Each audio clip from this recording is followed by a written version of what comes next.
পকোড়া করব। তার জন্য এই যে শাপলা নিয়েছি, আর শাপলা এখন সুন্দর করে আমি বেছে নেব। হ্যাঁ, বেছে নিয়ে সব কী করে এক সাইজের কাটি সেটা তোমাদের সঙ্গে পরে শেয়ার করব। তোমরা আমার সঙ্গে থেকেও স্কিপ করে কেউ দেখো না, পুরো ভিডিওটা আমার পাশে থেকে দেখো, প্রতিদিনের ভিডিওটা আমার দেখো তোমরা, তোমাদের কাছে এটা অনুরোধ রইল।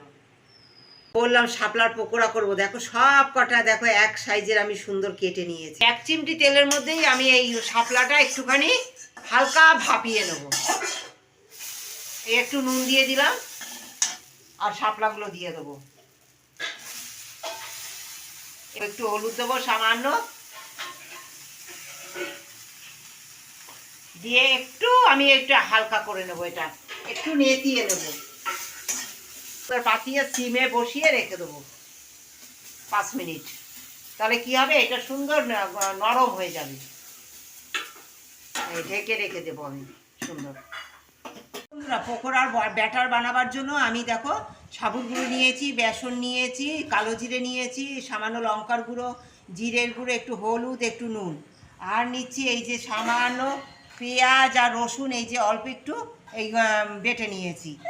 হ্যাঁ, তোমরা একবার এইভাবে শাপলার পকোড়া করে খেয়ে দেখো। এগুলো সব শুকনো অবস্থায় সুন্দর মাখিয়ে নিলাম, নিয়ে আমি এই যে জলে সুন্দর মাখিয়ে নেবো। ব্যাটারটা গুলে সুন্দর আমি রেখে দেবো, 1 ঘন্টা রেখে দেবো আমি ব্যাটারটা তৈরি হওয়ার জন্য। দেখো বন্ধুরা, শাপলাগুলো ঠিক এরকম পর্যায়ে আমি সেতলে নিয়েছি। এবার দেখো এই যে সমস্ত এই যে শাপলাগুলো এইভাবে এক জায়গায় করে নিয়ে সুন্দর আমি মাঝখান থেকে এইভাবে এই যে টুথপিক গেঁথে দিচ্ছি, এইভাবে গেঁথে দিচ্ছি আমি সুন্দর।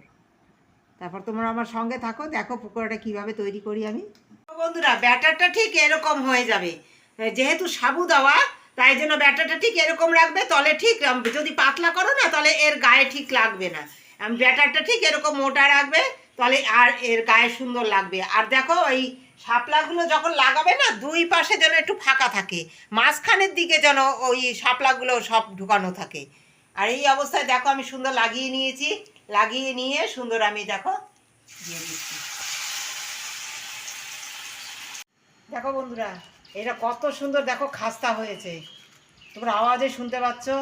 দারুণ হয়ে গেছে আমার এই শাপলার এই পকোড়ার রেসিপি। তোমাদের যদি ভালো লাগে তোমরা একবার ট্রাই করো আর কমেন্ট করে জানিয়ে আমার পাশে থেকো।